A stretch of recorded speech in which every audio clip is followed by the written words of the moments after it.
We have a special guest that no one knows except for me. We have invited Dr. Mark Calabria. He is the chief economist for the Vice President of the United States, Mike Pence. The Vice President, we invited him to join us today, but he is out doing his job and debating healthcare in Tennessee today. So he has sent Mark to come, and the vice president does have a long track record in a life of public service, supporting economic growth and innovation. And we believe and hope that blockchain technology will be a part of that. I do have a little bit of a history with Dr. Calabria. He's formerly with Cato. And just a couple years ago, we traveled to South by Southwest together and did a panel on blockchain. So we are very honored to have Dr. Mark Calabria address us at the DC Blockchain Summit.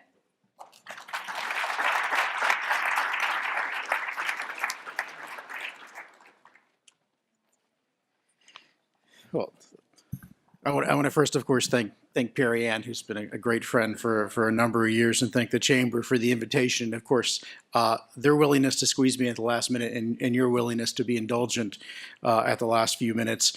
First of all, I do want to convey the Vice President's appreciation for the important work you do. We recognize the critical role that financial and digital innovation plays in the American economy, and so I do want to emphasize we are an administration that wants to foster a dynamic, growing economy. I think we also recognize that we're not necessarily the innovators. What we can really do is try to get out of the way and figure out where government stops you from being an innovator. And that's going to be our big focus. Let me also say, I am cognizant of the fact that I am the last thing standing between you and the reception and potentially an open bar. So I'm going to keep my remarks quite brief. Because, again, the importance of me being here is to convey to you how important we think this area is. Not for me necessarily to say anything brilliant. Well, let me also say what an honor it's been looking over the distinguished list of rosters of speakers. I think you've had a truly great number of innovators appear today, and I'm very humbled to be able to wrap up the day. I think it really demonstrates the influence and respect that the Digital Chamber of Commerce and Perry Ann have been able to build in a short number of years. As someone who's been in Washington way too long, I can say this is almost unprecedented, in my opinion, to build such an organization like this with this kind of influence in this short amount of time. Organizations that have been around for 10 times as long don't have this kind of influence.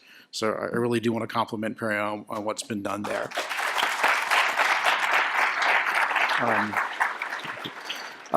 I'm going to talk a little bit about one of the things that is high on our agenda, which is reform of our financial regulatory system.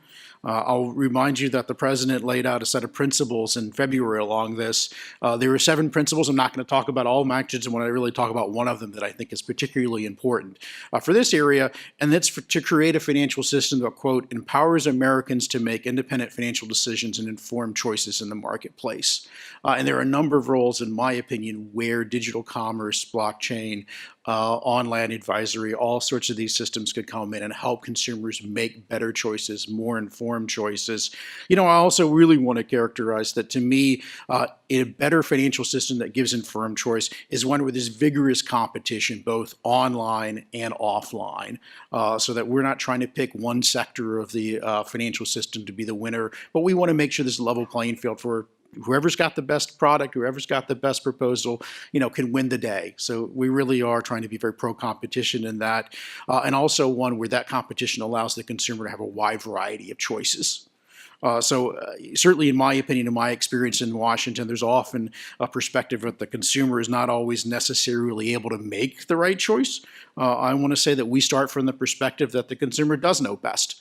One of the examples that we've often seen is that regulators have chosen to decide what's good for the consumer, even when it's contrary to law.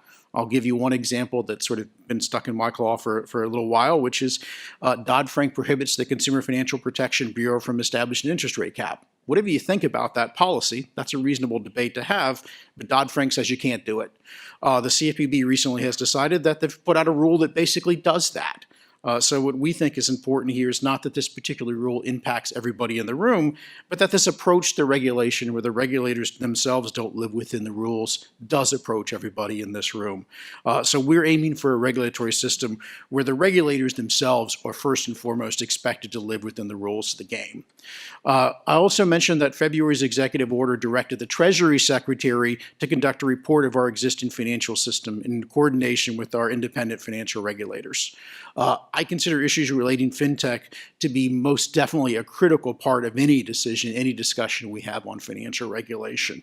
And so the Treasury Department, I know, is going to begin doing listening sessions with stakeholders from across the country so we can gather views on financial regulation so that our report, that being done, of course, by Treasury, will be informed by those views and have a wide range of views incorporated.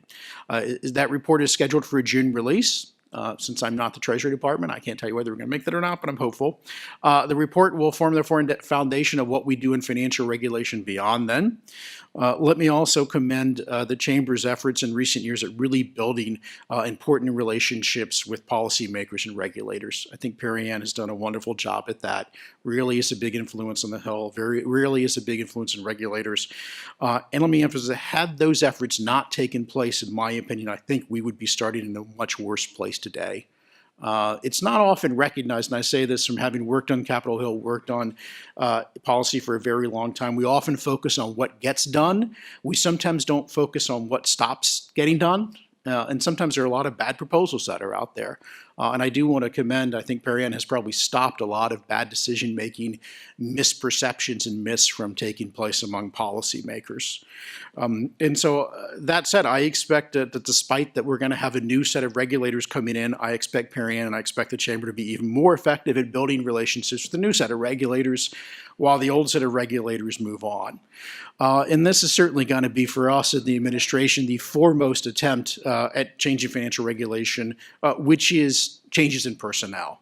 For instance, I'll mention today that the White House was pleased to announce that the acting chair of the Commodity Futures Trading Commission, Chris Giancarlo, is being nominated to be the chair.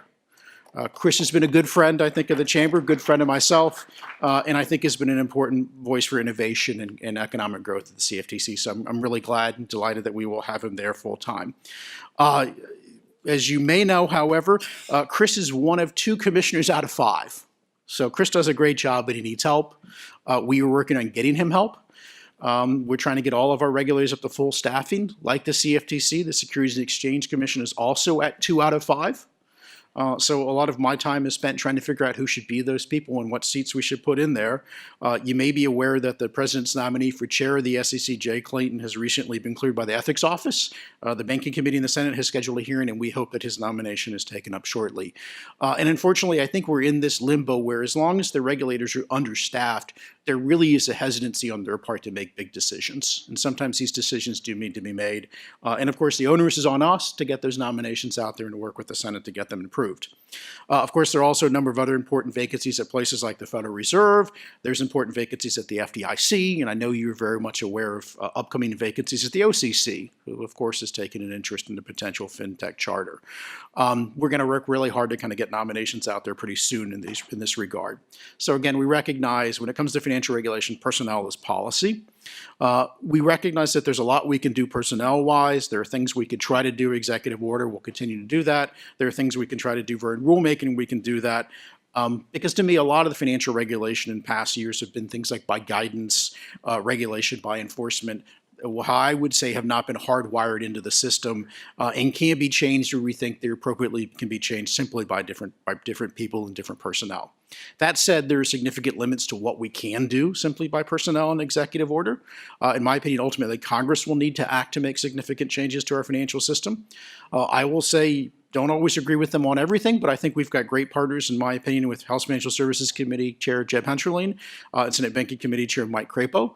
We'll certainly try to put these issues in front of them. Congressman Hensarling is far ahead of the rest of us in terms of financial regulation. He's had a bill from last year, his Financial Choice Act. He's going to have a new version of it, and we'll continue to have conversations with him to see what that should do for our financial system. We also look forward to working with Chairman Crapo of the Senate Banking Committee. I'll also say, as a former Senate staffer, I appreciate that the Senate works at a different speed, functions a little differently from the House. Maybe as a former Senate guy, I might say in some sense more deliberative than the other body. Shouldn't say that too much since I know Perry Ann is a former House staffer. She'll probably give me a hard time a little bit on that later. But all that said, we know the Senate's going to be working the next couple of months on nominations that will be setting up. So we expect a slower pace there. And realistically, anything we're going to get done on financial regulation in Congress is going to take a little bit of time. But we're optimistic that we can get some things there.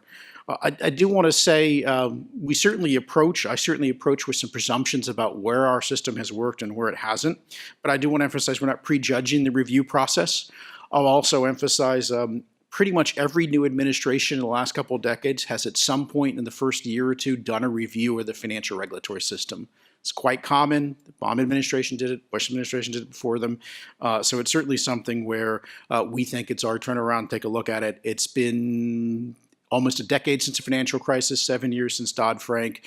Obviously, in terms of technology and innovation, that's a lifetime. So it's a very different world than we're looking at since the last round of financial reform was done, since the last review of the financial system was done. So we certainly think it's an appropriate time to do that. Again, I do want to emphasize that while I have some preconceptions, we have some preconceptions in the administration, we are approaching this with an open mind. At the end of the day, if we come find out that certain parts of Dodd-Frank or certain parts of the existing system work great or fine, we'll be supported that. If we find other parts don't, we won't be supporting that. So I do want to emphasize we're really trying to approach this with a lot of listening. And in fact, a lot of what I've spent, I guess is only my first little bit more than a month with the vice president.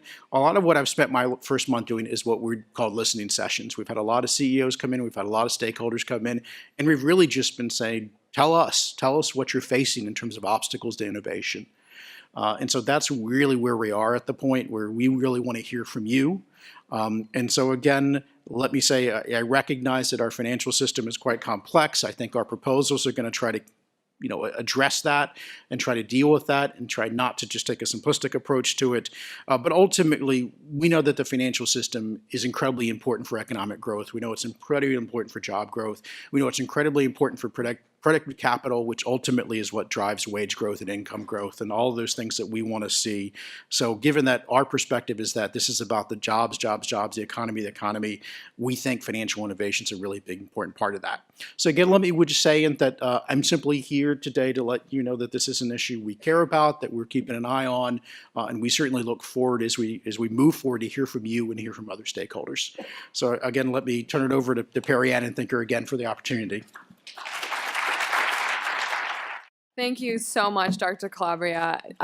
Just to recap, two key takeaways. One, Commissioner Chris Giancarlo from the CFTC.